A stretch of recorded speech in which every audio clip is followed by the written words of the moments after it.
Daily. Taste the Daily.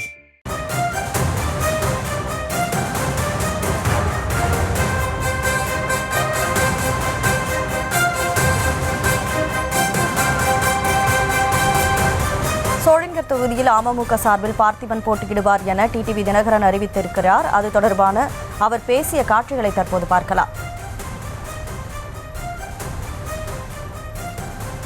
2026 சட்டமன்ற பொதுத் தேர்தலில் அம்மா மக்கள் முன்னேற்ற கழகத்தின் வேட்பாளராக நமது சோளிங்கர் தொகுதியில் போட்டியிட போகின்ற உங்கள் வீட்டு பிள்ளை, உங்களது சட்டமன்ற உறுப்பினர், அம்மா அவர்களின் கொள்கைகளுக்காக, அம்மா அவர்களின் லட்சியங்களுக்காக விலை போகாத அந்த தங்கம் எனது அன்பு தம்பி பார்த்திபன் அவர்களை மாபெரும் வெற்றி பெற செய்வதன் மூலம் திமுகவின் சாவுமணி அடிக்கப்படுவது சோளிங்கர் தொகுதியிலே தொடங்கப்பட வேண்டும் என்று இந்த நேரத்தில் உங்களை எல்லாம் கேட்டுக்கொண்டு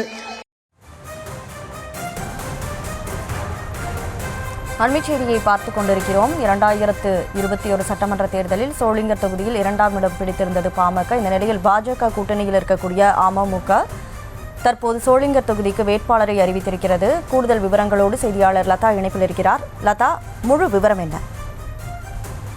வணக்கம். 2026 தேர்தலுக்கான அமமுக வேட்பாளரை முன்கூட்டியே, ஒரு வருடம் இருக்கக்கூடிய நிலையில் தேர்தலுக்கு முன்கூட்டியே தற்பொழுது டிடிவி தினகரன் அறிவித்திருக்கிறார். நேற்றைய தினம் ராணிப்பேட்டை மாவட்டம் சோளிங்கர் டவுன் பகுதியில மேதின பொதுக்கூட்டமானது நடைபெற்றது. அந்த பொதுக்கூட்டத்தில் இத்தகைய அறிவிப்பை அவர் வெளியிட்டிருக்கிறார். அதாவது 2026 தேர்தலில் அமமுக சார்பில் பார்த்திபன் வேட்பாளராக அதில் அறிவிக்கப்பட்டிருக்கிறார். அவர் தொடர்ந்து என்டிஏ கூட்டணியில், அதாவது திமுகவை அகற்ற தேசிய ஜனநாயக கூட்டணியில் தொடர்ந்து தான் நீடித்து வருவதாக உறுதியாக கூறி வரக்கூடிய சூழல்ல தன்னிச்சையாக மற்ற கூட்டணியில் இருக்கக்கூடிய மற்ற கட்சிகளோடு ஆலோசிக்காமல் தன்னிச்சையாக தற்பொழுது வேட்பாளரை அவர் அறிவித்திருப்பதாக தகவலானது கிடைத்திருக்கிறது. அந்த வகையில பார்த்தோம் அப்படின்னா, இது ஒரு புறம் இருக்கு. அந்த தொகுதியை பொறுத்த வரைக்கும் பாமக கணிசமான வாக்குகள் இருக்கக்கூடிய ஒரு தொகுதியாக இருந்து வருகிறது. முக்கியமா 2021 தேர்தலில் கூட பாமக அதிமுக கூட்டணியில 2ஆம் இடத்தில் அந்த பாமக வேட்பாளர் பெற்றிருந்தார். அதே போல பார்த்தோம் அப்படின்னா 2016 தேர்தலில் கூட பாமக தனித்து போட்டியிட்டு 50,000 வாக்குகளை பெற்றிருந்தது.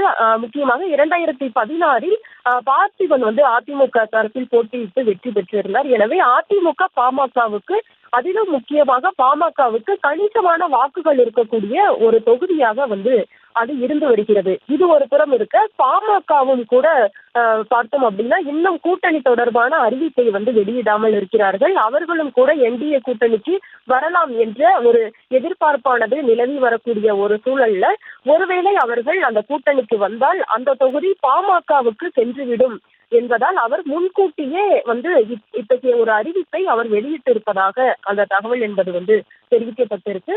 முக்கியமாக பார்த்தோம் அப்படின்னா, அந்த தொகுதியில் பாமகவுக்கு கணிசமான வாக்குகளானது இருக்கிறது.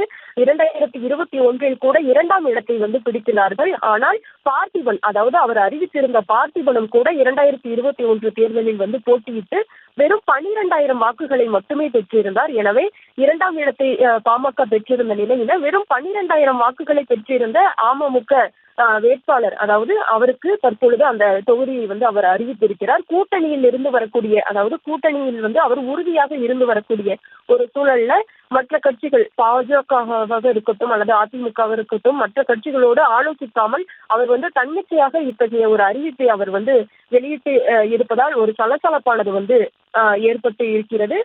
முக்கியமாக பார்த்தோம் அப்படின்னா, ஒருவேளை பாமக கூட்டணிக்குள் வந்துவிட்டால் அந்த தொகுதி பாமகவுக்கு சென்றுவிடும். எனவே முன்கூட்டியே அறிவித்து விட்டால் தொகுதி கூட்டணி, அதாவது தொகுதி பங்கீடு தொடர்பான பேச்சுவார்த்தை வரும் பொழுது நான் இந்த கூட்டணியை, அதாவது இந்த தொகுதியை முன்கூட்டியே எனது வேட்பாளருக்கு அறிவித்து விட்டேன், எனவே அந்த தொகுதியை எங்களுக்கு கொடுத்து விடுங்கள் என்று ஒரு அழுத்தம் கொடுப்பதற்கு வசதியாக இருக்கும் என்பதால் அவர் முன்கூட்டியே இதனை அறிவித்து இருப்பதாகவும் கூட தகவல் அறிந்த வட்டாரங்கள் தெரிவிக்கிறார்கள். எனவே இத்தகைய ஒரு அறிவிப்பை, அதாவது தேர்தலுக்கு இன்னும் ஒரு ஆண்டு இருக்கக்கூடிய சூழல்ல முன்கூட்டியே சோளிங்கர் தொகுதிக்கு தனது தனது வேட்பாளரை டிடிவி தினகரன் வந்து அறிவித்திருக்கிறார். கூட்டணியில் வந்து தான் என்டிஏ கூட்டணியில் நீடித்து வருவதாக அவர் உறுதியாக ஒவ்வொரு பேட்டி செய்தியாளர் சந்திப்பின் போது கூட ஒவ்வொரு முறையும் கூறி வரக்கூடிய சூழல்ல கூட்டணியில் இருக்கக்கூடிய மற்ற கட்சிகளை ஆலோசிக்காமல் அவர் வந்து தன்னிச்சையாக இத்தகைய முடிவை எடுத்திருக்கிறார் என்றும் கூட தகவலானது கிடைத்திருக்கிறது. முழு விவரங்களுக்கு நன்றி லதா. Taste the Daily.